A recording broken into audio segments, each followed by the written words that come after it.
32 కీర్తన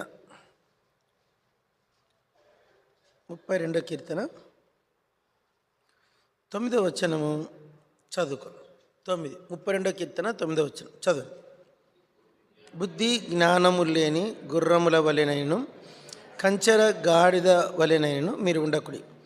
అవి మీ దగ్గరకు తేబడినట్లు వాటి నోరు వారితోనూ కళ్యంతోనూ బిగింపవలెను. ప్రార్థన. పరలోకమందున్న తండ్రి, పరిశుద్ధమైన దేవ, చేరి వచ్చిన నీ పరిశుద్ధుల కొరకై, భక్తజనుల కొరకై వందనాలు. సహవాసం దీవించుము తండ్రి. చూచుచున్న దేవుడు, వినుచున్న దేవుడు, మరి సమస్తం పరీక్షించే దేవుడు, క్షమించు దేవా. మరి నీ యొక్క దృష్టి ఎదుట ఎక్కడెక్కడ తప్పిపోతామో మమ్మల్ని క్షమించమని వేడుకుంటున్నాం ప్రభువా. మా హృదయం సరైనదిగా లేదని ఒప్పుకుంటున్నాం, క్షమించు. పైనుండి దృష్టించుచున్న దేవుడు, చూచుచున్న దేవుడు, సహాయం చేయండి. నీ విశ్వాసత కనపరచు. నాకు మంచి రోజులు దయచేయం. ఇర్మియా 33:14 మా జీవితాల్లో నెరవేర్చం, ఈ దినం నెరవేర్చు. యేసు మమ్మల్ని క్షమించు. యేసు ప్రభుపేట వేడుచు మాట్లాడు. మార్గంలో ఉన్న వారిని త్వరగా తీసుకురం. వర్షం వస్తుంది, ఆయన కృపనివ్వండి. యేసు ప్రభుపేట వేడుచున్నాం తండ్రి.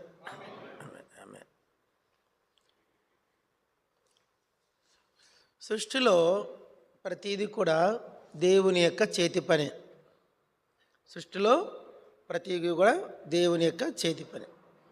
అది ఏదైనా సరే, ఒక పాపం తప్ప.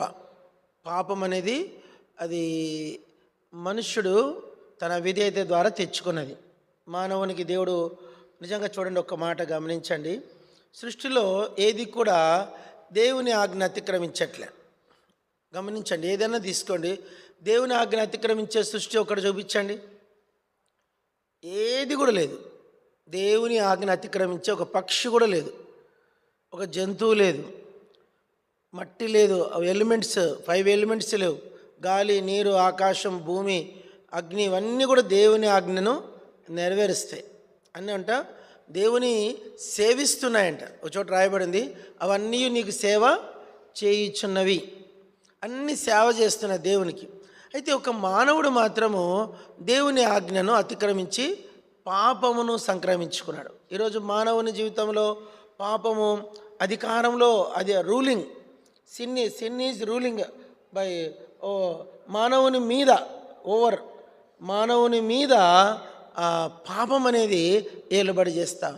కానీ మన జీవితాల్లో ఈ పాపాన్ని మనం దాన్ని అర్థం చేసుకుంటే మన జీవితాలు చక్కగా ఉంటాయి. ఇప్పుడు మనకి ఏది పాపము, ఏది సరైంది, ఏది సరైంది కాదు, అదొక్క దృష్టి మనకు కావాలా. ఏది పాపము, ఏది పాపం కాదు, దృష్టిని కరెక్ట్గా పెట్టుకోగలిగితే అన్నీ చక్కబడిపోతాయి. చూడండి, మన మనిషి దేహంలో మన చెయ్యి తను ఏ పని చేయదు, ఇది చెప్తేనే ఈ చెయ్యి చేస్తుంది. కాలు ఏ పని చేయదు, ఇది చెప్తేనే కాలు కదిలిస్తుంది. ఏది చిన్న మన అట్లనే ఈ హృదయాన్ని కనుక మనం దేవునికి సమర్పించగలిగితే మనలో కూడా దేవుని మహిమ కనిపిస్తుంది. ఏం కనిపిస్తుంది? దేవుని మహిమ. బైబిల్లో ఒక మాట ఉంది, 74వ కీర్తనలో దేవుని మహిమ నిత్యం ఉండునంట. ఏమంట? 104వ కీర్తన. సరే, 104 చదవండి. Psalm 104, 104వ కీర్తన ఒక మాట చూడండి. 104వ కీర్తన 31వ వచనం చదవండి. యెహోవా మహిమ ఉండునుగాక. దేవుని మహిమ ఎప్పుడు ఉంటుందంట? నిత్యం ఉంటుందంట. నిత్యము దేవుని మహిమ ఉంటుందంట. చూడండి, మన అప్పుడప్పుడు మహిమ ఉంటుందా సృష్టిలో? సముద్రం గమనించండి, ఆ సముద్రములు దేవుని మహిమను వివరించుచున్నవి. అందరూ ఒక మాట పలకండి, ఆకాశములు దేవుని మహిమను వివరించుచున్నవి.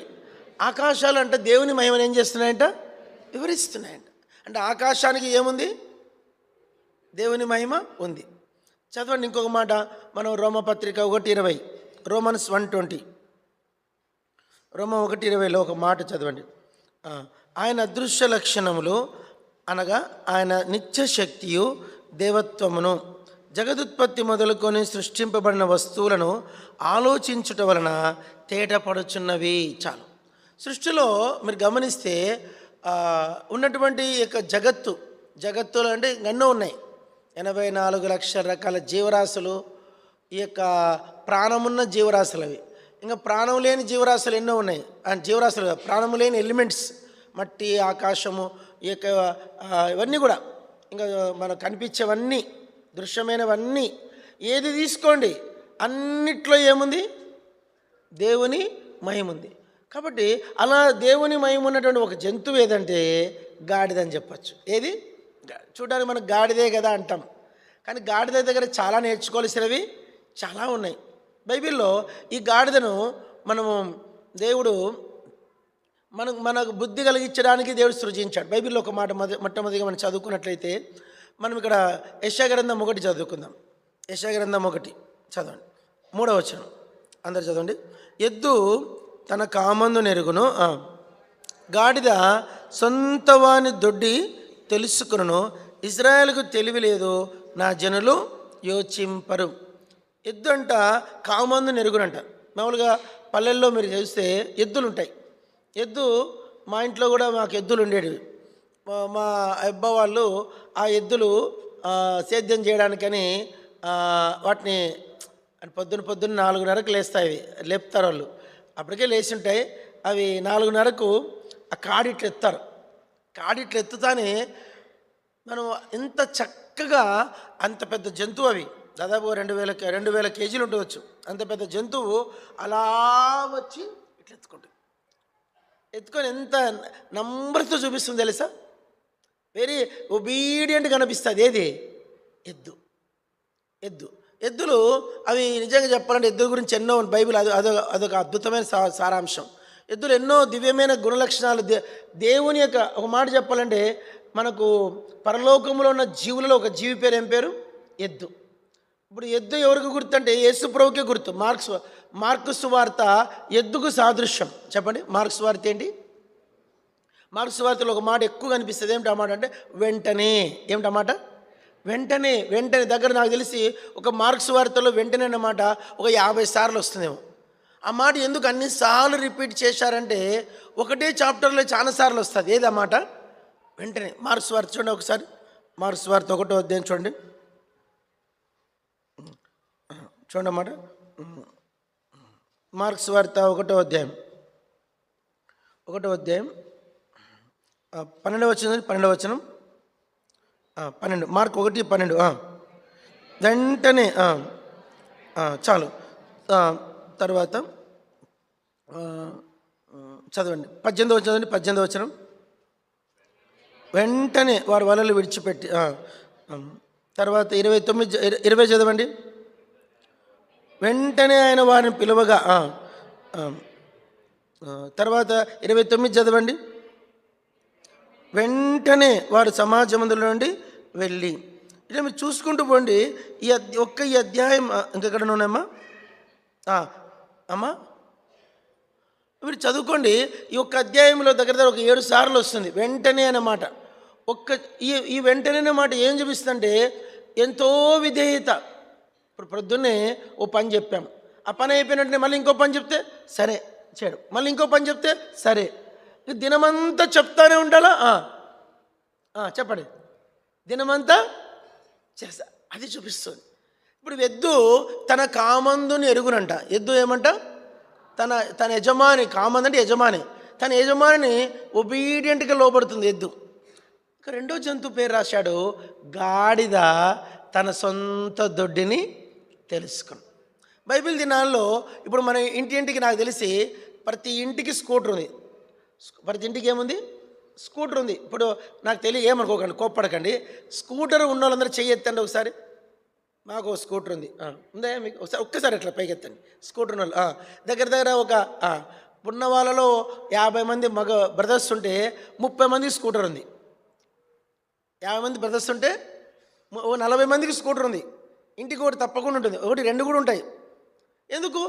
మనకి ఇప్పుడు ఎట్లా స్కూటర్ అనేది పరిపాటి కామను, బైబిల్ దినాల్లో ఇంటికి గాడిద అనేది కూడా చెప్పండి అంత కామన్. ఇప్పుడంటే మనిషి మ్యాన్ మేడ్ స్కూటర్. ఈ గాడిద అనేది గాడ్స్ మేడ్, దేవుడు సృజించింది. బైబిల్లో వాళ్ళు ఎక్కడికి పోవాలన్నా ఇంట్లో ఏం చేసేవాళ్ళంట? గాడిదకు గంత కట్టి, అంటే గాడిద ఇటు చూడకుండా దానికి ఇట్లా కడతారమ్మా. ఇట్లా కడితే స్ట్రైట్గా కనిపిస్తుందంట. ఇక అది అట్లా ఇంకా ఇటు చూడదు ఇటు చూడదు, ఇట్లా గంత కట్టేస్తారు, మూతికి చిక్కం కట్టేస్తారు. ఇట్లా కట్టేస్తేనే ఇంకా గాడిద ఎక్కినామంటే ఎక్కడికి పోదు, నువ్వు ఎట్టు తీసిపోతే అది తీసిపోతుంది, ఎంత దూరమైనా తీసిపోతుంది.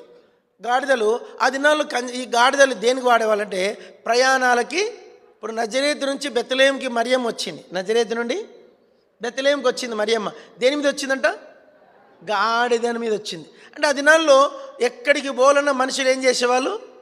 గాడిద ఎక్కేవాళ్ళు. ఆడవాళ్ళు గాడిదలే. ఆడవాళ్ళు మనకి బైబిల్లో ఆస్తి, మీకు ఎంత ఆస్తి ఉందా అంటే మాకు యోబుకు ఎంత ఆస్తి ఉందంట చదవండి. యోబు గ్రంథం, ఎన్ని గాడిదలు ఉన్నాయి యోబుకి? యోబు గ్రంథం ఎన్ని గాడిదలు చూడండి మాట. 3వ వచనం మధ్యలో, అతనికి 7,000 గొర్రెలు, 3,000 ఒంటెలు, 500 జతల ఎద్దులు, 500 ఆడుగాడిదలు. గాడిదలు ఎన్ని ఉన్నాయంటే యోబుకి? 500 ఆడుగాడిదలు. అంటే ఆడుగాడిదలు, మగగాడిదలు వేరు, చెప్పలా, మగగాడిదలు వేరు, ఆడగాడిదలు వేరు. ఆడగాడిదలు అంటే సంతాన వృత్తి, సంతాన ఉత్పత్తికి ఆ గాడిదలు వాళ్ళకి అబ్బా ఎన్నిగా చెప్పుకునే మనం ఇప్పుడు చెప్పుకోగానే బైబిల్ దినాల్లో మీకు ఎన్ని గాడిదలు ఉన్నాయండి? మాక 500 గాడిదలు. అమ్మా ఇంత ధనవంతులా? అంటే గాడిదలు అంటే వాళ్ళకి అవి పెద్ద బిజినెస్ అనమాట. వాళ్ళకి ఎన్నో సంవత్సరానికి ఒక గాడిదని, సంవత్సరానికి దానికంటే 500 గాడిదలు అంటే యోబింట్లో 500 గాడిద పిల్లలు కూడా ఉండేటివి. ఈ గాడిద పిల్లలు సంవత్సరానికి పెరిగితే అవి అమ్మేవాళ్ళేమో, మనకు తెలియదు బైబిల్ దినాలు. అంటే సంతకొస్తానికి గాడిదలు అమ్మేవాళ్ళు.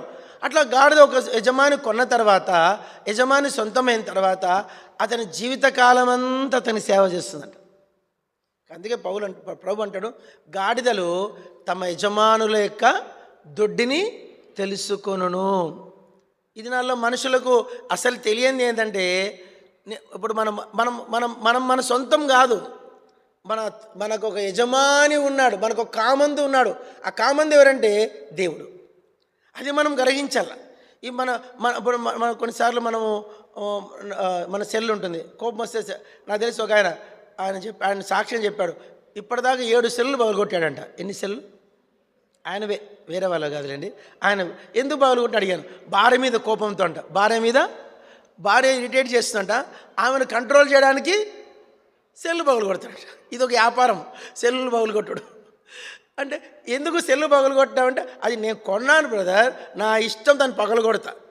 ఇప్పుడు ఒక వస్తువు నా సొంతం అన్నప్పుడు మనం ఏం చేస్తాం? దాన్ని మన ఇష్టం. ఇప్పుడు ఈరోజు మనమందరం ఎవరి సొంతము? సెల్లు నీ సొంతం. నువ్వెవరి సొంతం? దేవుని సొంతం. సెల్లు నీ సెల్లు కాబట్టి నువ్వు పగలగొట్టావు, దాని ఇష్టం వచ్చాడు దాన్ని డ్యామేజ్ చేశావు. మరి నువ్వెవరు? నీ సెల్లు నీ మాట వినకుంటే దాన్ని నిర్దాక్షిణ్యంగా మూలపడేస్తావే, మరి నువ్వు దేవుని మాట వినట్లేదు కదా. అందుకే అంటున్నాడు, గాడిద తన సొంత దొడ్డిని తెలుసుకొనును, నా జనులు యోచింపరు. నా జనులకు ఏం లేదు. ఈ ప్రాబ్లం ఇప్పటి నుంచి కాదు, మానవునికి ఉన్న దేవునికి ఉన్న సమస్య ఆది నుండి ఉంది. ఆదికాండం 5వ అధ్యాయం 6వ వచనము నుండి మానవుడు దేవుని మీద తిరుగుబాటు చేయుచునే ఉన్నాడు. కంటిన్యూషన్ అవుతుంది. పాపము మీద పాపం కూర్చుకుంటున్నాడు. ఇది మనతో మాట్లాడే మొదటి గాడిద. ఈ యొక్క గాడిద అంటుంది, అయ్యా మానవులారా, నేను నా యొక్క సొంత యజమానిని నేను ఎరుగుదును, మీరు ఎరుగుదురా? మనకు మన యజమాని తెలుసా? అసలు మనకంటూ ఒక యజమాని సంగతి మనకు తెలుసా? మనకి యెషయా 43:1 ఏమంటుంది? నీవు నా సొత్తు. 1 కొరింథీ 6:19 ఏమంటుంది? మీరు విలువ పెట్టి కొనబడిన వారు, మీరు మీ సొత్తు కాదు, దేవుని సొత్తు. మనం దేవుని సొత్తు అనే సంగతి ఎంతమందికి తెలుసు? మనం దేవుని సొత్తు అని తెలిస్తే కంప్లీట్ దేవుని యొక్క కంట్రోల్లోకి రావాలా. దేవుని యొక్క ఏం చింతపడద్దు. దేవునికి తెలియదా అనుకోవాలా. దేవునికి తెలుసు కదా, ఏదైనా సరే దేవునికి తెలుసు కదా అని మన నిరీక్షణ. నిజంగా మన ప్లస్ పాయింట్ ఏంటంటే మనకి యేసుప్రభు తెలుసు. లోకంలో ఇంకా దేవుడు తెలియని ప్రజలు చాలామంది ఉన్నారు, ఎంతోమంది ఉన్నారు. మనకు ఒక అద్భుతం ఏంటంటే మనకు నిజమైన దేవుడు తెలుసు అనే విషయం మనం ఎంతో గర్వపడాలి. అందుకే బైబిల్ అంటుంది, దేన్ని బట్టి అతిశయించాలట? క్రీస్తు యేసును బట్టి అతిశయించాలి. మనకు యేసుప్రభు తెలుసు, మనకు దేవుడు తెలుసు. అనే సంతోషము మన అంతరంగంలో ఉండాలి. అది గాడిద అంటుంది, నాకు యజమాని తెలుసు. చెప్పండి, నాకు నా యజమాని, నేను నా సొంత కామందును ఎరుగుదునా తెలుసా? గాడిద తన సొంత దొడ్డిని తెలుసుకొనును. తనకు దొడ్డి ఉందంట. తనకి ఏముందంట? దొడ్డి అంటే ఏంది? బైబిల్లో యోహాను సువార్త 10వ అధ్యాయం గొర్రెల దొడ్డి. ఏమంట? గొర్రెలు ఉందన్నమాట. దొడ్డి అంటే చెడ్డ మాట కాదు అది. దొడ్డి అంటే గొర్రెల దొడ్డి. గొర్రెలన్నింటినీ పెట్టి ఒక దడి కడతారు, అంటే బయటికి పోకుండా దడి కడతారు, దాన్ని గొర్రెల దొడ్డి. గాడిదలకు కూడా దొడ్డి ఉందంట. గాడిదలకు కూడా ఏముంది? దొడ్డి ఉంది. ఆ దొడ్లోకి వెళ్ళిపోయి కూర్చుంటాయి. అవి పొద్దున అవి ఎక్కడికి పోవు, ఇంట్లోనే ఉంటాయి. మేతేస్తాను, పండుకొని ఉంటాయి, తింటాయి. యజమాని గంత కడతానే నువ్వు ఊరు వెళ్ళాలనుకున్నట్టు బయలుదేరుతాయి, తీసుకుపోతూ ఉంటాయి. మీరు అమర్నాథ్ అంటే తెలుసా? కాశీ పైన మంచులింగం, ఆడంతా గాడిదలతోనే ప్రయాణం చేస్తారు ఇప్పటికీ. మీరు కాలింపాంగ్ వెళ్తే అక్కడ గాడిదలు కనిపిస్తాయి. గుర్రాలు పనిచేయవు అక్కడ. ఏం పని చేస్తాయి? గాడిదలు. నేను కాలింపాంగ్ వెళ్ళినప్పుడు అక్కడ సిలిండర్లు మోసుకుపోవాలంటే మనిషి మోసుకుపోలేరు, గాడిద కడతారు. గాడిద కడితే ఆ గాడిద సిలిండర్లు మోసుకొని పోతుంది. దినమంతా గాడిదలు మోస్తూనే ఉంటాయి అక్కడ సిలిండర్లు. చూడండి, గాడిదకు తన సొంత దొడ్డి తెలుసును. మనకు తెలుసా మన దొడ్డి? మనకంటూ ఒక యజమాని ఉన్నాడు. ఆ యజమానికి ఒక ఇల్లు ఉంది. ఒక మాట చెప్పాలంటే అందరు చెప్పండి, కర్మేలు దొడ్డి. చెప్పండి, ఇదొక దొడ్డి, ఇదొక గొర్రెల దొడ్డి, ఇదొక గాడిదల దొడ్డి. ఈ దొడ్లోకి మనం వచ్చినాము. మన దొడ్డి మనకు తెలుసా? చాలాసార్లు ఈ దొడ్డిని వదిలేసిపోతాం, అటు పోతాం, ఎన్నెన్నో రకరకాలు పోతాం. అప్పుడు నష్టపోతాం. నష్టపోయేది ఎవరు? యజమాని ఏం నష్టపోడు. యేసు ప్రభువుకి ఏ నష్టం లేదు, నీ ఆత్మకే నువ్వు నష్టం చేసుకుంటావు అనేది ఈ యొక్క వాక్యం యొక్క సారాంశం. మొదటి గాడిద. రెండో గాడిద దగ్గరికి వెళ్దాం. చదవండి, సంఖ్యాకాండం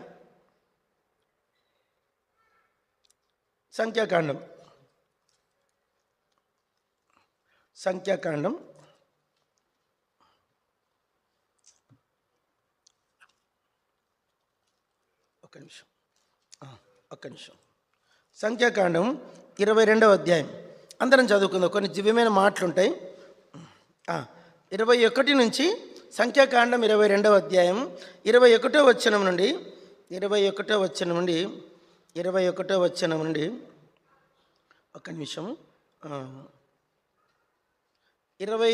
వరకు చదువుకుందాం. 21 నుంచి 23 వరకు 33 వరకు కొంచెం మనసు పెట్టి చదవాలా, జాగ్రత్తగా చదవాలా. మీరు తీయాల బైబిల్ తీసి చదవాలి ప్లీజ్. నేను 21 చదివి 22 మీరు చదవండి. ఉదయమున బిలాము లేచి తన గాడిదకు గంతగట్టి మోయాబు అధికారులతో కూడా వెళ్ళాను.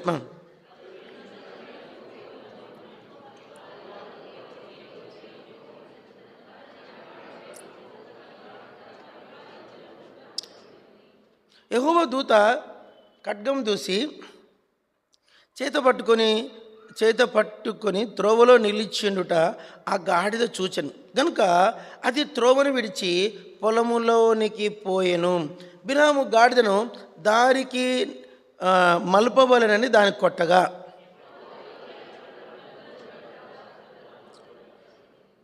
గాడిద యెహోవా దూతను చూచి గోడ మీద పడి బిలాము కాలును గోడకు అదిమెను గనుక అతడు దాన్ని మరలా కొట్టెను.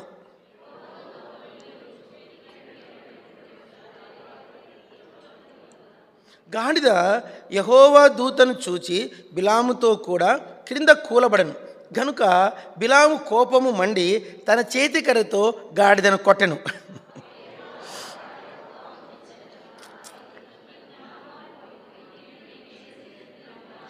బిలాము, నీవు నా మీద తిరగబడితివి, నా చేతి ఖడ్గమున్న ఎడల నిన్ను చంపేయుందునని గాడిదతో అనెను.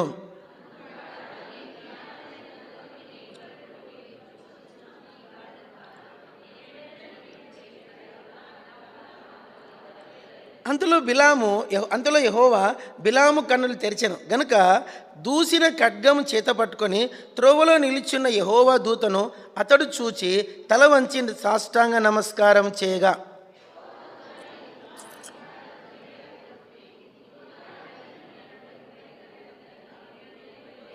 ఆ గాడిద నన్ను చూచి ఈ ముమ్మారు నా ఎదుట నుండి తొలగెను. అది నా ఎదుట నుండి తొలగని ఎడల నిశ్చయముగా నేను అప్పుడే నిన్ను చంపి దాని ప్రాణమును రక్షించిందునని అతనితో చెప్పెను.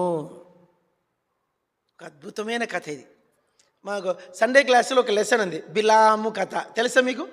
సండే క్లాసులో ఒక లెసన్ వచ్చిన 2012-13 సండే క్లాసులో వరంగల్ ఉన్నప్పుడు ఒక టీచర్ ఉండేది. సిస్టర్ పేరు ఆమె పేరు హదస్స, టీచర్ హదస్స, సండే క్లాస్ టీచర్.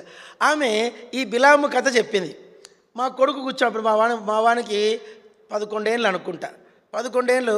అప్పుడు ఆ కథ ఈని పీబీఎస్ అంతా అయిపోయినాక సాక్ష్యాలు చెప్పమన్నారు. నేను ఇప్పుడు గుర్తుంది నాకు. సాక్ష్యాలు చెప్పమంటే మేము చెప్పలే, ఏమనలే. మా కొడుకుని సాక్ష్యం చెప్పమని అడగలే. వాడే అంత దగ్గర ఆ రోజు 600 మంది కాంగ్రిగేషన్ ఉన్నారు. అంత కాంగ్రిగేషన్లో 11 ఏళ్ళ పిల్లోడు చక్కగా వచ్చి తన సాక్ష్యం చెప్పాడండి. ఆ sister closing lesson, sorry junior లెసన్లో వీబీఎస్లో ఒక లెసన్ వస్తుంది తెలుసా? ఏమండి చదువుకున్నారు వీబీఎస్లో ఆయన మనల్ని ఏర్పరచుకున్న సంథింగ్ ఆ 10 లెసన్స్లో ఒక లెసన్ ఏది? బిలాము కథ. ఆ బిలాము కథ, ఆ కథ చెప్పి ఈ కథ ద్వారా దేవుడు నాతో మాట్లాడాడు, దేవుడు నన్ను దర్శించాడు, దేవుడు నాతో చూపించాడు నా పాపాన్ని, నేను నా పాపాన్ని ఒప్పుకుంటున్నాను, నేను ఇక మీదట బిలాములాగా దేవునికి విరోధిని ఉండకుండా ఈరోజు నుంచి నేను మారుమనసు పొందాలని నేను ఆశపడుతున్నాను, నా కొరకు ప్రార్థన చేయని చెప్పేసి పోయి కూర్చున్నాడు. నా కొడుకుని నా కుమారుణ్ణి ప్రభులోకి తీసుకొచ్చిన కథ ఏది? బిలాం కథ. బిలాం ఏంది ఇక్కడ? బిలాం దగ్గర ఉన్న మూర్ఖత్వం ఏంటంటే ఇక్కడ చాలా బాగుంటుంది ఈ స్టోరీ. ఈ స్టోరీలో బిలాము పలానా అందరూ చెప్పండి, ఇశ్రాయేలీలను శపించవలనని ప్రయాణం కట్టాడు. అప్పుడు స్కూటర్లు కార్లు లేవు కదా, కాబట్టి ఏం కట్టాడు? గాడిద ఎక్కాడు. ఆ గాడిద ఏంది? సొంత గాడిద ఎక్కాడు. ఎక్కితే కొంత దూరం వెళ్ళినాక ఇతడు వెళ్తున్న కార్యము దేవునికి ఇష్టం లేదు. దేవుడు ఏంటంటే బిలాముని వెళ్ళి చంపుకొని యెహోవా దూతకు ఆజ్ఞాపించాడు. ఆజ్ఞాపిస్తే దూత కత్తి తీసుకొని వచ్చింది. బిలామును వేసి కొట్టవి నరకపోతుంటే గాడిదకు యెహోవా దూత కనపడిందంట. అమ్మా నా యజమాని చంపుతావా అని చెప్పేసి చూడండి, మార్గములో నుంచి ఆడ ఎదురుగా యెహోవా దూత ఉంది. ఆ దూత కత్తితో బిలామును ఎక్కడ చంపుతా అని చెప్పేసి పొలంలోకి పోయిందంట. ఎక్కడ పోయిందంట? రోడ్డు వదిలిపెట్టి ఎక్కడ పోయిందంట? పొలాల్లోకి పోయింది. ఈయనకు చిర్రు మండింది. ఎవరికి? దాన్ని పట్ట కొట్టాడు. కొట్టిన తర్వాత మళ్ళా ఎక్కినాడు. మళ్ళీ పోతా ఉంటే మళ్ళీ దూత కనపడింది. అమ్మో, ఈ విచిత్రం ఏంటంటే ఇటు పోకుండా పల్లెలు మీరు చూసారు, పల్లెలు చూసినా తెలుసు, గోడ ఉంటుంది. ఏముంటుంది? ఇటు పోలేము. చెప్పండి, మీకు అర్థం కాదు. ఇటు పొలం ఉంటుంది, ఇటు పొలం ఉంటుంది. వాళ్ళు ఇటువైపు గోడ కట్టుకుంటారు, ఇటువైపు ఒక ఓన్లీ బండ్ల జాడ మాత్రం ఉంటుంది. ఇటు పోలేని దారి వచ్చేసరికి అప్పుడు ఏం చేసిందంట? ఆ గాడిద ఆగిందంట. ఆగితే బిలాము తొందర చేశాడు. అప్పుడు ముందుకు పోకుండా గాడిద ఏం చేసిందంటే గోడకు బిలాము కాళ్ళు ఒత్తింది. చెప్పండి, బిలాము కాళ్ళని ఏం చేసింది? చెప్పండి అయ్యా. బిలాము కాళ్ళని గోడకేసి ఒత్తింది. ఒత్తని మళ్ళీ బిలాము ఏం చేశాడు? మళ్ళా కొట్టాడు. ఎన్నిట్లు కొట్టాడో మనకు తెలియదు. కొట్టాను అని రాయబడింది. మళ్ళీ రెండోసారి కొట్టాడు. కొట్టిన తర్వాత మళ్ళీ కొంచెం తొందర చేస్తుంటే ఈసారి మూడోసారి అందరు చెప్పండి, కూలబడేను. కూలబడింది అంటే నిలబడిందా? కింద కూర్చొనేసింది. కూలబడిపోయింది. ఎంత బాగుంది వాక్యం, ఎంత బాగా తర్జుమ, ఎంత బాగుందండి. కూలబడిపోయింది. కూలబడితేనే మళ్ళా కొట్టాడంట. ఎన్నిసార్లు కొట్టాడో మనకు తెలియదు. దెబ్బలు కొట్టేసరికి దేవుడు గాడిదకు నోరిచ్చాడు. చెప్పండి, దేవుడు ఏం చేశాడు? గాడిదకు పలకండి అన్నమాట. దేవుడు గాడిదకి ఏమి ఇచ్చాడు? నోరి. మన గద్వాలు ఎప్పుడు గాడిద మాట్లాడింది ఎవరైనా చూసినా చేయొద్దండి. సృష్టిలో ఇంతవరకు గాడిద ఎక్కడ మాట్లాడినట్లు హిస్టరీ దాఖలాలు లేవు. ఎప్పుడైతే దేవుడు నోరివ్వగానే గాడిద మాట్లాడిందంట. ఏమయ్యా, అది యూదులు మాట్లాడే భాష హెబ్రీ భాషలో మాట్లాడిందంట. ఏమయ్యా బిలాము, అందరు చెప్పండి, నేను నీ దాననైనది మొదలుకొని ఏ రోజైనా ఇట్లా చేశానా? నన్ను ఎందుకు కొడతావు అనిందంట. నన్ను ఎందుకు కొట్టి చంపుతావు? నన్ను ఎందుకు కొడతావయ్యా అంటే అప్పుడు ఈ బుద్ధి లేని పెద్ద మనిషి, అందరు చెప్పండి, పలకండియా, ఏం మనిషి? బుద్ధి లేని పెద్ద మనిషి. ఈ బుద్ధి లేని పెద్ద మనిషి అంటాడు, గాడిద మాట్లాడుతుందని బుర్రన్న పని చేయాలి కదా. ఆ బుర్ర పని చేయకుండా గాడిదతో ఈయన మాట్లాడతాడు. చూడండి, గాడిద బిలాంతో మాట్లాడితే బిలాం మళ్ళా గాడిదతో మాట్లాడతాడు. మరి నువ్వు 3 సార్లు అటు ఇటు పోవడం తప్పు కదా అని అంటూనే అప్పుడు ప్రభువు పరలోకపు దేవుడు యెహోవా బిలాముకు కళ్ళు తెరిచాడంట. ఆత్మ సంబంధమైన కళ్ళు, దివ్యమైన కళ్ళు, పరలోక దృష్టి ఇచ్చాడు. ఇస్తూనే ఎదురుగా యెహోవా దేవదూత కనపడింది. దేవదూత చేతిలో కత్తి ఉంది. అప్పుడు దేవదూత అంటది, ఈ గాడిదే గనక 3 సార్లు నేను తప్పించకుండా ఉండి నింటే ఈ పాటికి నేను 3 సార్లు లేనప్పుడు నరికేసిండేవాడిని. కాబట్టి ఈ గాడిద మనతో ఏం మాట్లాడుతుందంటే, ఆ గాడిద ఏం మాట్లాడుతుంది? మొదటి గాడిద, నాకు సొంత దొడ్డి తెలుసు, నా యొక్క దొడ్డి యజమాని కూడా తెలుసు. గాడిద తన సొంత దొడ్డి కామందును, తన సొంత దొడ్డి దొడ్డి, తనకి దొడ్డి అంటే ఏంది? సంఘం. ఏమి తెలిసిన గాడిదది? తన సంఘము తెలిసిన గాడిద, తన సంఘాన్ని విడిచిపెట్టని గాడిద. రెండో గాడిద ఏంటంటే, ఈ గాడిద నిజంగా మనతో మాట్లాడేది ఏమంటుందంటే సంపూర్ణ విధేయత. ఏం మాట్లాడుతుంది? సంపూర్ణ విధేయత. ఇప్పుడు ఇతని యజమానిని రక్షించాలని 3 సార్లు దెబ్బతినింది. చెప్పనమాట, యజమానిని రక్షించాలని ఎన్నిసార్లు దెబ్బలు తినింది? 3 సార్లు. నిజంగా చాలాసార్లు అనిపిస్తుంది ఆ బుద్ధి మనకి ఏమొద్దు, దేవుడు చెప్పిన మాట ఒక్కటి వినే మనస్సు మనకుంటే ఎంత బాగుంటుంది కదా అనిపిస్తుంది. ఈ లోకంలో ఎన్నో ఉంటాయి, మనసును పరిగెత్తించే సంగతులు ఎన్నో ఉంటాయి. అన్నిటినీ కట్టేయగలిగి దేవుని మాటే వినాలా అనే మనసు మనకుంటే ఎంత బాగుంటుందో. ఈ యొక్క గాడిద మనతో చెప్పేది ఏంటంటే, నేను నా యజమానిని రక్షించినాను, నా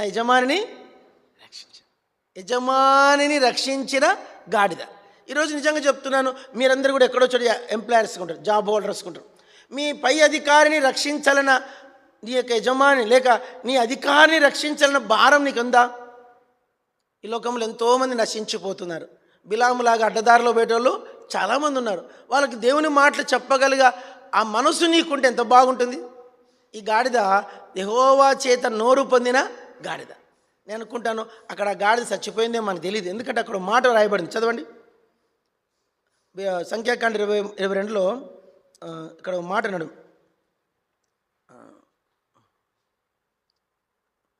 22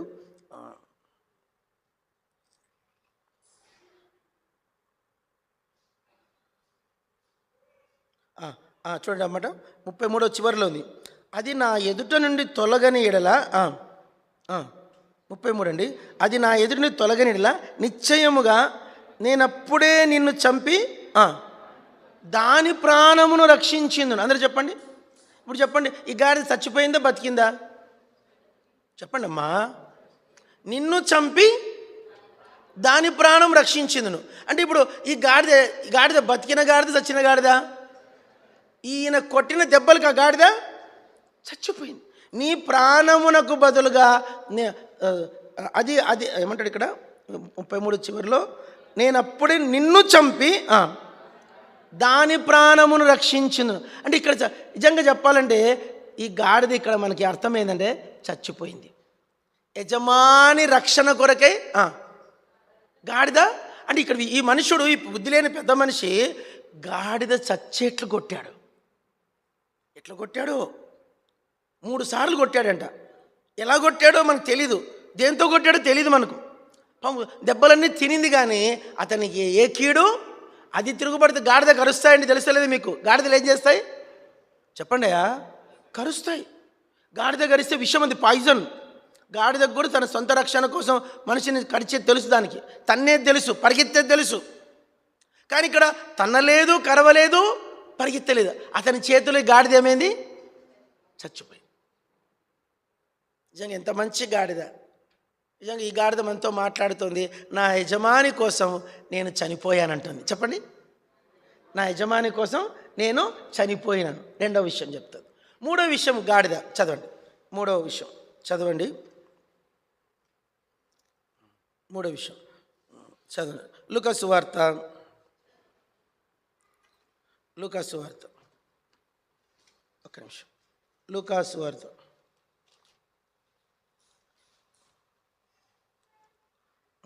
లూకాసు వార్త చదవండి. 19వ అధ్యాయం. కొంచెం ఓపిక చేసుకొని చదవాలా. 19వ అధ్యాయం మనకు తెలుసు. 29 నుంచి 30 వరకు చదువుకుందాం. 38 వరకు, 29 నుంచి 30 వరకు. ఆయన ఒలీవల కొండ దగ్గర బెత్పగే బేతని అనే గ్రామం సమీపమునకు వచ్చినప్పుడు తన శిష్యులను ఇద్దరిని పిలిచి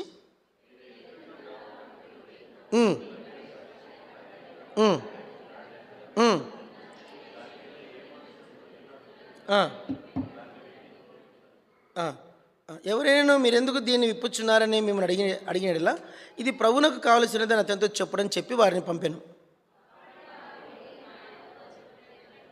ఆ గాడిదను విప్పుచుండగా దాని యజమానులు మీరు గాడిద పిల్లను ఎందుకు విప్పుచున్నారని వారిని అడిగిరి. తర్వాత వారు యేసునొద్దకు దాన్ని తోలుకొని వచ్చి ఆ గాడిద పిల్ల మీద తమ బట్టలు వేసి యేసును దాని మీద ఎక్కించి, చాలు అక్కడ చాలు. చిన్న కథ. ఒకానొక దేశంలో ఒక గాడిద ఉండిందంట. తల్లి గాడిద, పిల్ల గాడిద. చెప్పండి, త్వరగా చెప్పాలా. తల్లి గాడిద, పిల్ల గాడిద. ఎవరు శబ్దం చేస్తున్నారా? శబ్దం చేయకుండా చూడండి. ఆ తల్లిగాడిద ఓ రోజు పిల్లగాడిదను తల్లిగాడిదని తీసిపోవాలి, పిల్లగాడిదే తీసిపోయారు. అంటే యంగ్ యాస్, అంటే ఇంకా అలా కాడికి అలవాటు కానీ గాడిద. ఈ గాడిదను యేసుప్రభు శిష్యులు వచ్చి తీసుకెళ్తా అంటే ఆ ఇంటి యజమానులు ఈ గాడిద ఎందుకు ఇప్పుతున్నారు అంటే అప్పుడు అన్నారు, మా బోధకుడిని దీన్ని అడిగాడు. ఎవరో వాళ్ళకి తెలుసు. నేను అనుకుంటే ఈ ఇంటి వారు యేసు ప్రభువును ఆల్రెడీ ఫాలోయర్స్, జీసస్ ఫాలోయర్స్, యేసును వెంబడించే గుంపు. ఇది ప్రభువుకు కావాల్సిందంటానే వాళ్ళు నోరు తెరవకుండా తీసుకెళ్ళమన్నారు. ఈ గాడిద వెళ్ళిపోయిన తర్వాత ఆ గాడిద వచ్చి నిలబడగానే శిష్యులు జాగ్రత్త దానితో బట్టలు పరిచారు. ఆ గాడిద మీద యేసుప్రభు వారు వచ్చి కూర్చున్నారు. యేసుప్రభు వచ్చి కూర్చోగానే ఆ గాడిద ముందుకెళ్తా ఉంటే అందరు ప్రజలంతా హోసన్నా జయము, హోసన్నా జయము, సర్వోన్నత స్థలంలో దేవునికి మహిమ, హోసన్నా జయము జయం అంటూ పాటలు పాడుతున్నారు. కొందరు పాటలు పాడుతున్నారు. చెప్పాలా? కొందరు ఏం చేస్తున్నారు? కొందరు ఆ గాడిద నేల మీద నడవకుండా బట్టలు పరుస్తున్నారు. ఇంకొందరు బట్టలు లేని వాళ్ళు చెట్ల కొమ్మలు నరికి కొమ్మలు పరుస్తున్నారు. దారి వెంబడి యెరూషలేము పట్టణమంతా కూడా యేసుప్రభు ఆ గాడిద ఊరేగాడంట, చరిత్ర చెప్తుంది. అయితే ఆ గాడిద, అందరూ చెప్పండి, ఆ గాడిద మీద ఇదొక మాట చెప్పండి. గాడిద మీద యేసుప్రభు కూర్చున్నంతసేపు అది నేల మీద నడవలే. చెప్పండి, యేసుప్రభు గాడిద మీద కూర్చున్నంతసేపు ఆ గాడిద నేల మీద దేని మీద నడిచింది? బట్టల మీద నడిచింది, చెట్ల కొమ్మల మీద నడిచింది. అది యేసుప్రభుని ఎక్కించుకున్నంతసేపు ఆ గాడిదకు స్తుతి ఆరాధన. ఆ గాడిద కాదు కానీ యజమానికి స్తుతి ఆరాధన. ఈ గాడిదకు కూడా ఘనత. అంత తిరిగింది. లాస్ట్లో మళ్ళీ చాలా బాగా చెప్తాను, సబ్జెక్ట్ మారుతుంది. అంత తిరిగిన తర్వాత సాయంత్రం అయింది. యేసుప్రభు గాడిద దిగాడు. చెప్పండి, సాయంత్రం అయ్యేసరికి యేసుప్రభు బట్టలను తీసేశారు, గాడిద మీద వేసిన బట్టలు కూడా తీసేసినాక ఆ శిష్యులు మళ్ళీ గాడిదని తీసుకొని చక్కగా యజమాని ఇంట్లో ఇడిచేస్తానే తల్లిగాడిద అడిగిందంట, పిల్లగాడిదని. అందరు చెప్పండి, త్వరగా చెప్పండి. తల్లిగాడిద ఈ ఆటికి పోయినావే, పొద్దుననంగా పోయినావు అనిందంట.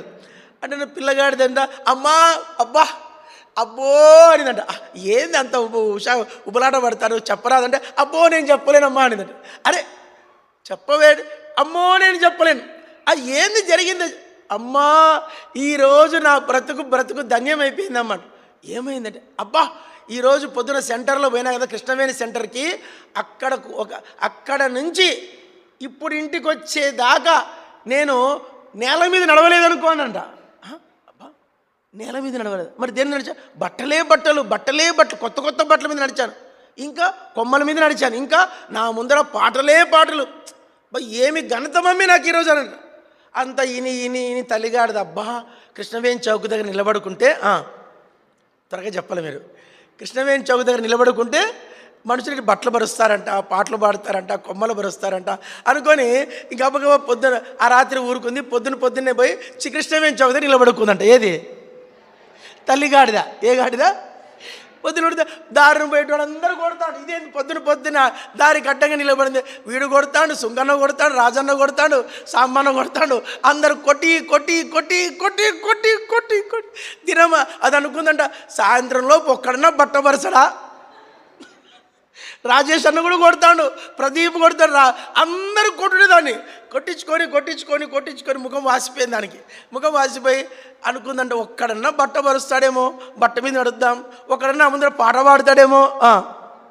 చెప్పండి, పాట ఇందామో ఎన్నో ఆశపడింది. ఎవరు బట్టలు పరచలే, పాటలు పాడలే. చాలా డిసప్పాయింట్ అయిపోయింది. ఏది? తల్లిగాడిద. ఇంటికి చక్కగా కోపం వచ్చింది అని వచ్చింది. దాన్ని కథ పడతాయి, నువ్వు దాన్ని చర్మం ఒలుస్తా అనుకొని ఇంటికి వచ్చేసరికి పిల్లగాడిది మేత మేస్తాంది. ఏం చెప్పినావే నువ్వు? అబద్ధాలు కూడా నేర్చుకున్నావు నువ్వు? నేను ఎప్పుడు నేర్పలేదు నీకు అబద్ధాలు. ఎందుకు నేర్చుకున్నావు అబద్ధం? ఏమ్మా ఎందుకు అట్లా కోపడతావు ఏందమ్మా అంటే, నువ్వేం చెప్పినా కృష్ణవేణి చౌక దగ్గర నిలబడితే అక్కడి నుంచి మొత్తం సాయంత్రం దాకా ఊరేగించారన్నావు కదా. నాకొక్కడు బట్ట పరసలే, నాకొక్కడు పాట పాడలే, ఒక్కడు నా కొమ్మలు పరసలే. ఏంది అంత అంటే అప్పుడు చెప్తాదంటే పిల్లగాడిదా, నీ మీద ఒక ఆయన ఎక్కలేదా అన్నాడంట. ఒక ఆయన ఎవరు ఎక్కలేదనిందంట. నా మీద నిన్న ఒక ఆయన ఎక్కినాడులే అనిందంట. నా మీద ఒక ఆయన ఎక్కినాడు. ఎక్కితే ఆయన ఎక్కిన కాడి నుంచి ఊరేగిపో. ఆ మాట, ఆ కూత నిన్న కూర్చుండకూడదే? ఆ కూత నిన్న కూర్చుండకూడదా? నాకేం తెలుసు నువ్వు పోతే నీ మీదకి వచ్చి ఎక్కుతాడేమో అనుకున్నా. నేను పోతే నా మీద ఎక్కిండు. అందరు చెప్పండి. నేను పోతే నా మీద ఎక్కిండు. నువ్వు కూడా కృష్ణవేణి చౌక దగ్గర పోతే నీ మీద ఎక్కుతాడేమో అనుకున్నా కదమ్మా, నీ మీద ఎక్కలేదా అనిందంట. దొంగ పిల్ల, అబద్ధాలాడే గాడిద పిల్ల, నువ్వు అన్ని ఇట్లాంటివన్నీ నేర్చుకున్నావని చెప్పి పిల్లగాడిది తల్లిగాడిది బాగా ఎగిరిందంట. ఇది కథ. ఇది బైబిల్లో జరిగింది. చెప్పండి. ఇప్పుడు నేను కథలాగా చెప్పా కానీ రియల్గా ఇది బైబిల్లో. ఇక్కడ నేను అంటాను, జాగ్రత్త అండి. గాడిద గొప్పనా, యేసుప్రభు గొప్పనా? యేసుప్రభు ఎక్కుతానే గాడిద స్టోరీ చెప్పండి మారిపోయింది. ఈరోజు నీకు ప్రైజ్ ద లార్డ్ అనే ఒక మాట చెప్తున్నారు అందరూ. నీకు పులిపీట ఎక్కనిస్తున్నారు, నిన్ను పాటలు పాడిస్తారు, నువ్వు ప్రార్థన చేస్తే వినాలని కోరుకుంటారు, నీ ప్రార్థన కొరకు లైన్ కడతారు, నీ మాటలు విందామని ఆశపడుతున్నారు. నువ్వంటే ప్రజలకు ఎంతో ఇష్టం, దేవునికి ఇష్టం, దేవదూతలకు ఇష్టం, పరలోకానికి ఇష్టం, ఇంకా దేవుని రాజ్యానికి ఇష్టం, పరిశుద్ధులకు ఇష్టం, సర్వలోకమున సార్వత్రిక సంఘాలకు ఇష్టం. నువ్వంటే ఎంత ఇష్టమో, పరిశుద్ధాత్మకి ఇష్టం. ఇంతమందికి నువ్వు ఇంత ఘనమైన వ్యక్తివి కదా. దానికి కారణం ఏంటి? ఏం సురేష్ అన్న, ఏంటి కారణం? నీ మీద ఒక ఆయన ఎక్కినాడు. అందరు చెప్పండి. నీ మీద పలకరండి. నీ మీద ఒక ఆయన ఎక్కినాడు. ఆ గాడిద మీద ఎక్కినాయని నీ మీద ఎక్కాడు. అందుకే ఈరోజు నీకు ఇంత ఘనత. ఒక మాట చెప్తున్నా, ఈ దేహమును విడిచిన మరుక్షణమే ఆ గాడిదకు కలిగిన ఘనత కంటే కొన్ని వేల రెట్ల ఘనత మన నిత్యత్వంలో జరగబోతుంది. దీనికి కారణం ఏంటంటే, ఒక మాట చెప్పాలంటే, ఆ గాడిద పిల్లను కోరుకున్న యేసు ప్రభువే నిన్ను కూడా కోరుకున్నాడు. నీకు అర్థమైందా లేదో? ఆ గాడిద పిల్లను కోరుకున్న యేసు ప్రభువే చెప్పండి, కోరుకున్నా లేదా? చెప్పండి, కోరుకున్నాడా లేదా? This the truth. కోరుకున్నాడు కాబట్టి నువ్వు ఈరోజు మందిరంలోకి వచ్చావు. ఆయన కోరుకున్నాడు కాబట్టి ఇక్కడ వచ్చి నువ్వు కూర్చున్నావు. ఆయన కోరుకున్నాడు కాబట్టి నీకు ఈ మాటలు అర్థమవుతున్నాయి. లేదంటే ఈ మాట నీకు బోరు కొట్టేటివి, నువ్వు వెళ్ళిపోయేటోడు. నీ వల్ల కాదు ఇక్కడ కూర్చోవడం. ఆయన పిలవనోడు వచ్చి వీటికి రాడు, ఆయన పిలిచినోడు ఇక్కడి నుంచి పోడు. అందరు చెప్పండి. ఆయన పిలవనోడు పలకరేంటే, ఆయన పిలవనోడు ఇక్కడికి రాడు, ఆయన పిలిచినోడు ఇక్కడి నుంచి పోడు. చెప్పండి చూద్దాం.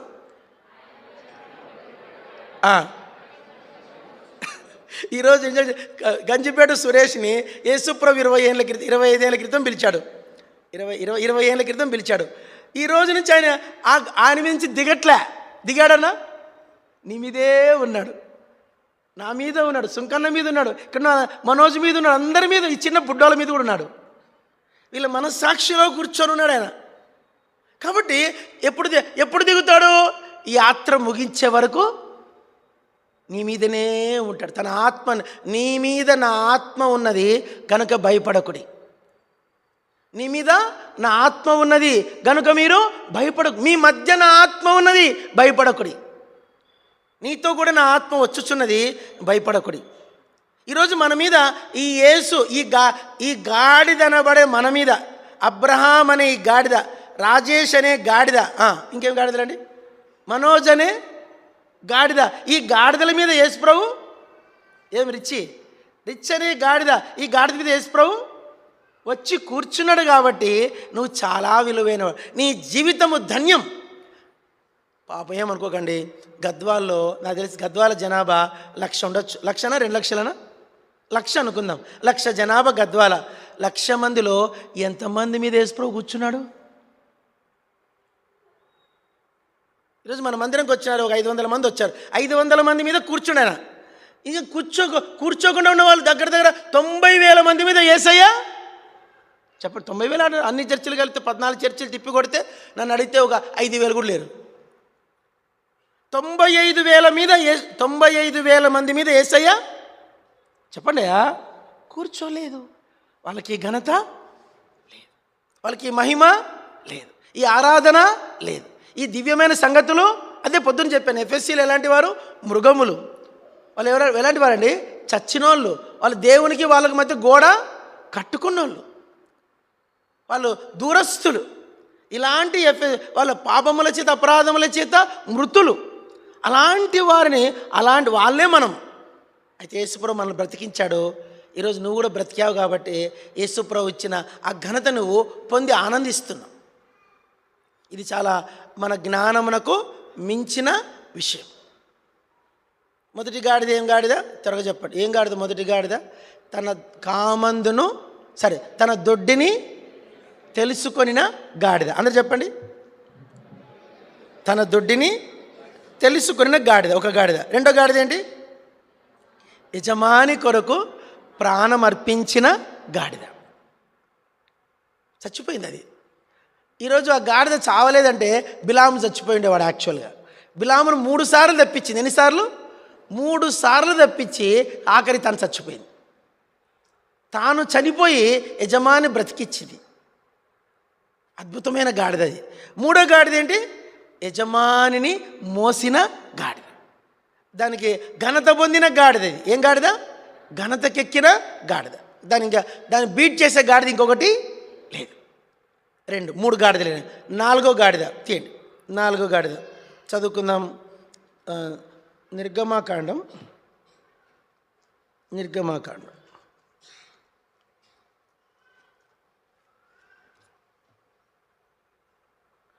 నువ్వు ఆ గాడిద మెడ విరగదీయవలని అంటాడు. ఎక్కడుంది అన్నమాట? మెడ విరగదీయవలన మాట ఎక్కడుంది? నిర్గమాకాండంలో. ఆ గాడిదను విడిపించవలను, దాన్ని విడిపించని పక్షమున దాన్ని దొరికిన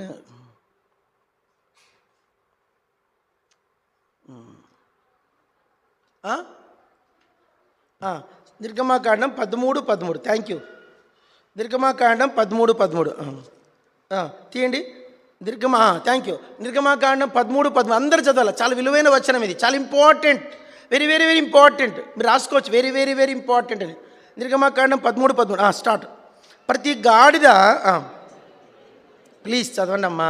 ప్రతి గాడిద తొలి పిల్లను వెల ఇచ్చి విడిపించి దానికి మారుగా గొర్రె పిల్లను ప్రతిష్ఠించవలను. అట్లు దాన్ని విడిపించని ఎడల దాని మెడను విరగదీయవలెను. అట్లనే నీ కుమారులు తొలిచిన ప్రతి మగవారిని వెల ఇచ్చి విడిపింపవలెను. 2 విషయాలు ఉన్నాయి, దాంట్లో ఒకటి తీసుకుందాం. ఇప్పుడు బైబిల్లో ఒక కథ మీకు తెలుసు. ఏం కథ? నిర్గమాకాండం 12వ అధ్యాయంలో ఏం జరిగింది? మరణదూత బయలుదేరింది. ఎక్కడ? కొంచెం బయట పెట్టండి. నిర్గమకాండ 12వ అధ్యాయంలో ఏమొచ్చింది? మరణదూత. మన బైబిల్లో ఆ మాటది. ఇంకా నేను ఫరోకు దాసుడను కాను, దాసుడను కాను, ఇంకా నేను సీయోను కన్యుడ. పాడలా?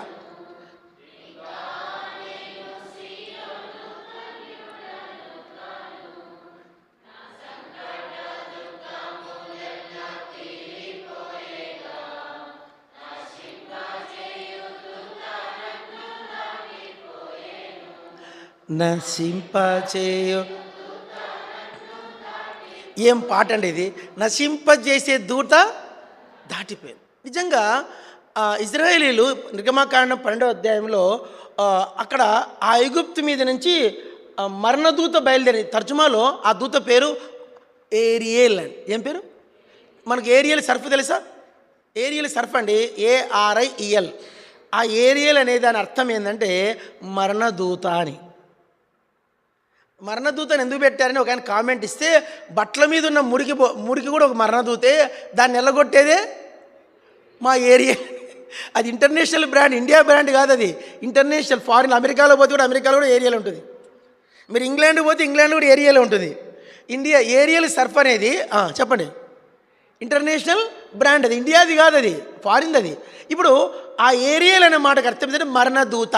ఈ మరణదూత ఐగుప్తుల నుంచి బయలుదేరి వెళ్ళింది. వెళ్ళేసరికి అందరు చెప్పండి, తొలిచూలులందరూ చెప్పలా ప్లీజ్. తొలిచూలులందరూ మరణమయ్యారు. తొలిచూలు అంటే ఏంది? ఇప్పుడు మా నాయన, జాగ్రత్త, మా నాయన వాళ్ళ అమ్మకు తొలిచూలు, నిజంగానే తొలిచూలు. మా నాయనకు నేను తొలిచూలు, నాకు తొలిచూలు. ఇప్పుడు మా ఇంటి ఎంతమంది చావాలా చెప్పండి?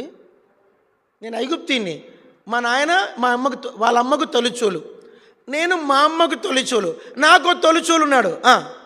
ఇప్పుడు మా ఇంట్లో ఎంతమంది చావాలండి? ముగ్గురు. మా ఇంట్లో బర్రెలు గొర్రెలు బర్రెలు ఉన్నాయి, గొర్రెలు ఉన్నాయి, పశువులు ఉన్నాయి, ఎద్దులు ఉన్నాయి. ఇప్పుడు మా ఇంట్లో ఆ ఎద్దు వాళ్ళ తల్లి ఎద్దుకి మొదటి చూలు, ఆ తర్వాత ఇంకొక అట్లా మా ఇంట్లో 10 ఎద్దులు ఉన్నాయి. 10 ఎద్దులు అన్ని తొలిచూళ్ళు అనుకో, వాళ్ళ తల్లి ఆవులకి సంతలో కొనుకొచ్చుకున్నాం, అన్ని తొలిచూలు ఆవులు. ఇప్పుడు మా ఇంట్లో ఎన్ని ఆవులు చావాలా? 10 ఆవులు. మా ఇంట్లో గొర్రెలు ఉన్నాయి, 100 గొర్రెలు ఉన్నాయి. 100 గొర్రెలలో ఒక 20 తొలిచూలు గొర్రెలు ఉన్నాయి. ఇంట్లో ఎన్ని గొర్రెలు చావాలా? ఇప్పుడు అందరు చెప్పండి, 20 గొర్రెలు చావాలా? పలకండి, 20 గొర్రెలు చావాలా? 10 ఎద్దులు చావాలా? ఇంట్లో 3 మనుషులు చావాలా? ఇంటి నిండా మరణమే. ఇంటి నిండా గాడిదలు కూడా తొలిచూలు ఉంది, అది చావాలా? అన్ని తొలిచూలు చావాలా? చావకూడదు అంటే మీ ఇంటి మీద గొర్రె పిల్ల పస్కా రక్తం ఉండాలి.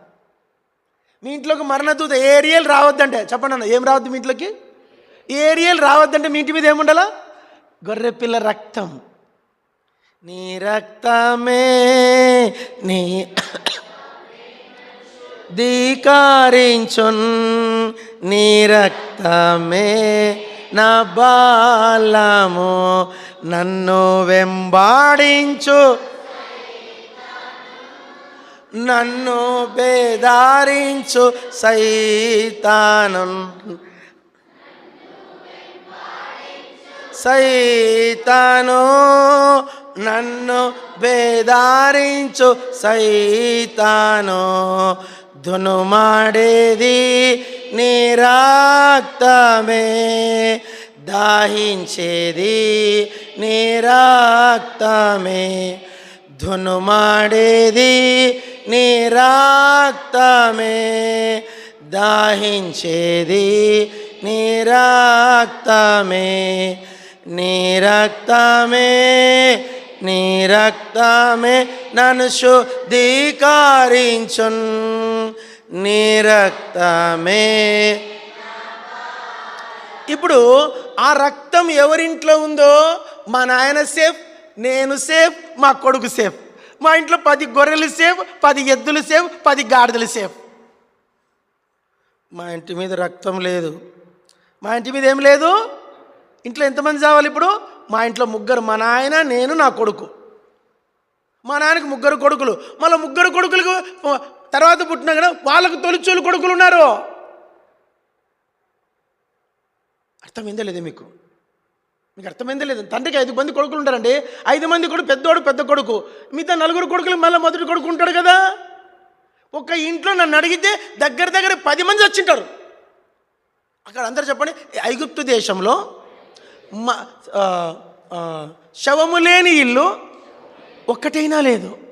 ఒక్క ఇల్లు అన్ని ఇంటింటికి పాడగట్టారు. దీనికి కారణం ఏంటంటే గొర్రెపిల్ల రక్తం ఆ ఇండ్ల మీద. ఈరోజు నిజంగా యేసు ప్రభు రక్తానికి మనం కృతజ్ఞత చెల్లించాలి. అప్పుడు ప్రభు తర్వాత ఈ బతికిన వాళ్ళు, ఆ రక్తం ఉన్న ఇళ్లలో మరణం రాలేదు కాబట్టి అందరూ బతికారు. గొర్రెలు బతికినాయి, మనుషులు బతికినారు, పశువులు బతికినారు, అన్నీ బతికినాయి. బతికిన వాళ్ళు ఏం చేశారంటే దేవుడు ఐగుప్తు నుంచి కనాన్లోకి తెస్తున్నాడు. కనాన్లోకి తెచ్చే ముందు దేవుడు ఏం చెప్తున్నాడంటే, నేను చంపకుండా బతికిచ్చా కదా అబ్రాం, నువ్వు బతికావు సావకుండా, కాబట్టి నువ్వు నా సేవ చేయి. మా నాయన చెప్తాడు, ఏమయ్యా పెద్ద మనిషి, నువ్వు ఇంటికి పెద్ద కొడుకు సావలా, నీ తోడలు చచ్చిపోయారు ఐగుప్తులో, అవును చచ్చిపోయారు, నువ్వు సావలేదు కాబట్టి నా సేవ చేయి. నీ పెద్ద కొడుకు వాడు సావలా కాబట్టి వాడు ఏం చేయాలా, సేవ చేయలేని పక్షాన వాని పక్షంగా నువ్వు వెండి చెప్పండి, విమోచనం అనే వెండి. ఆ వెండి ఎంత వెండి దేవుడు చెప్పిన లెక్క ప్రకారం తీసుకొచ్చి యెహోవా ఇంట్లో ఇచ్చేసేయాలి. నువ్వు సేవకు రాలేదా, వెండి చెల్లించు. అట్లనే పశువులు యెహోవాకి మొదటి ఎద్దు దేవునికి ఇచ్చేలా, ఇవ్వలేవనుకో సరే పర్లే, బాధపడదు. దాని వేలెంతో చెప్పండి, దాని వేలెంతో తెచ్చిచ్చే.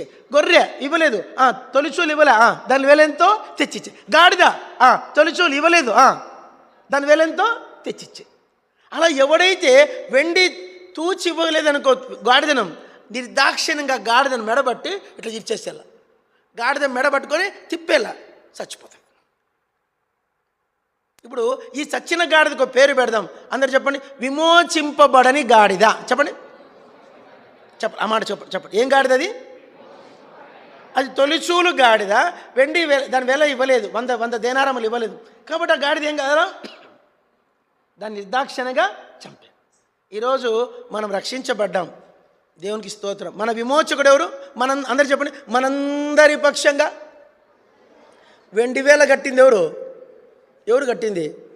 నేను వెండి గట్ల, నువ్వు వెండి గట్ల, నేను వెండి గట్ల. ఏం మనోజ్ కట్టిన వెండి? ఎవ్వరం గట్ల. కానీ మనందరి పక్షం వెండి కట్టింది ఎవరు? యేసు తన ప్రాణము, మీరు గొర్రెల యొక్క మేకల యొక్క రక్తంతో గాక అమూల్యమైన రక్తం చేత విమోచింపబడితిరి అడుంది ఆ మాట వాక్యం. నిర్దోషమైన గొర్రెపిల్ల అయిన క్రీస్తు రక్తం చేత మీరు మొదటి పేతురు 1:19. ఆ రక్తము చేత మీరేమైనాము విమోచించబడి. కనుక ఈ గాడిద, చచ్చిన ఈ గాడిద మనతో మాట్లాడేది ఏంటంటే, నువ్వు రక్షించబడ్డావా లేదా అని. ఇప్పుడు ఈ గాడిదను ఏమందాం? రక్షణ మెడ విరగదీయబడిన గాడిద. ఏమందాం ఆ గాడిదను? చెప్పండి. రక్షణ పొందని గాడిద. వాళ్ళకి మెడ విరగదీయబడలే, బతికింది, తొలిచూలు. అప్పుడు ఏం గాడిద అది?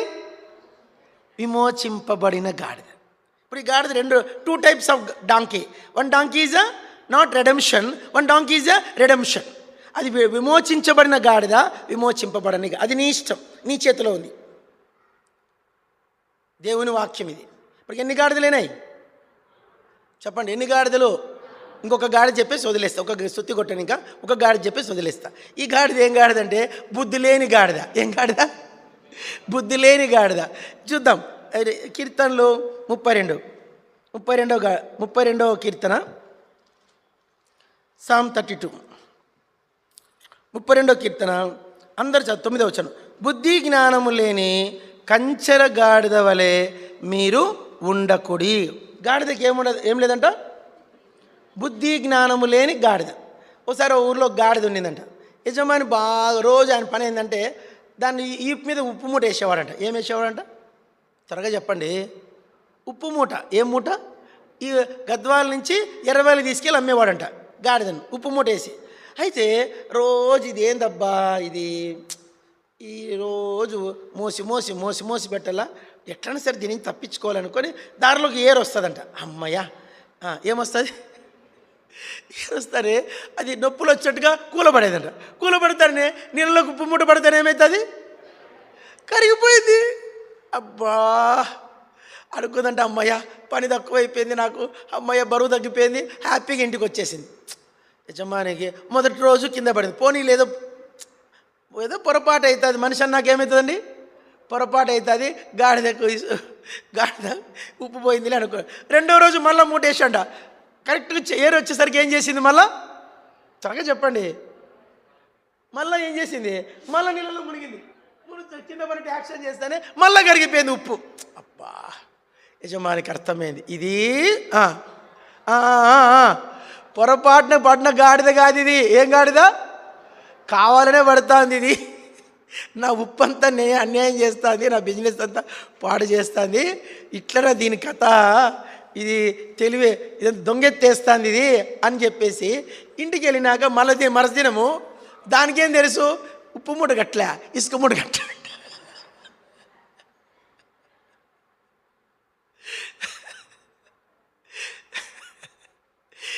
కట్టినాడు.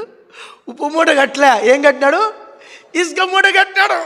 ఇసుక మూట కడితే దానికి తెలియలే, ఇసుక మూట ఉప్పు మూటలే 2 రోజుల నుంచి బాగా హాయిగా పోతాను ఇంటికి, ఈసారి అని చెప్పి మళ్ళీ మునిగిందంట.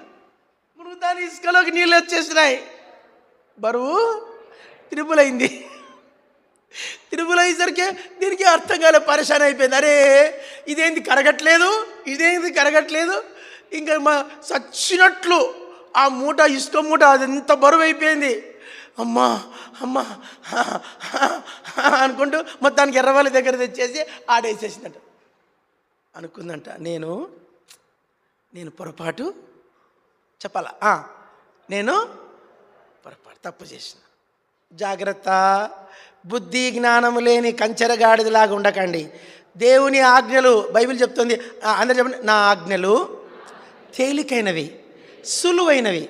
దేవుడు పెట్టిన ఆజ్ఞ ఒకటి. కొత్త నిబంధన 10 ఆజ్ఞలు లేవండి, ఎవరైనా చెప్తే అబద్ధం అని చెప్పండి. ఇప్పుడు 10 ఆజ్ఞలు ఒకటే ఆజ్ఞ, నీ సహోదరుని నేను ప్రేమించట్లే, ఒకరినొకరు ప్రేమించు. ఇప్పుడు ఆజ్ఞ ఏంటి, ఇప్పుడు ఏంది ఆజ్ఞ, love your brother, love your neighbour, నీ సహోదరుని ప్రేమించు. ఆ చిన్న ఆజ్ఞ మనం చేయలేక అందరినీ ద్వేషించుకొని మన బతుకేమవుతుందంటే ఇసుక మూట మోసే గాడిద అయిపోయింది. అమ్మను ద్వేషిస్తాం, భార్యని ద్వేషిస్తాం, కొడుకులను ద్వేషిస్తాం, కూతుర్లను ద్వేషిస్తాం, ఆఖరికి పొరుగువారిని ద్వేషిస్తాం. అందరిని ద్వేషించుకుంటూ బతుకేమవుతుంది, భారం అయిపోయింది. బైబిల్ అని చదవండి ఒక మాట, 1 యోహాను పత్రిక 5వ అధ్యాయం, 1 యోహాను 5వ అధ్యాయం, 1 యోహాను 5వ అధ్యాయం, చాలా మంచి మాట ఉంటుంది. నా ఆజ్ఞలు భారమైనవి కావు. 3వ వచనం, 1 యోహాను 5:3, మనం ఆయన ఆజ్ఞలను గైకొనుటయే. చదవండి ప్లీజ్. 1 యోహాను 5వ అధ్యాయం 3వ వచనం, మనం ఆయన ఆజ్ఞలను గైకొనుటయే దేవుని ప్రేమించుట. ఆయన ఆజ్ఞలు ఇసుక మూటనా ఉప్పు మూటనా? ఇసుక మూట కాదు, ఇసుక మూట బరువైనది, ఆయన ఆజ్ఞలు తేలికైనవి.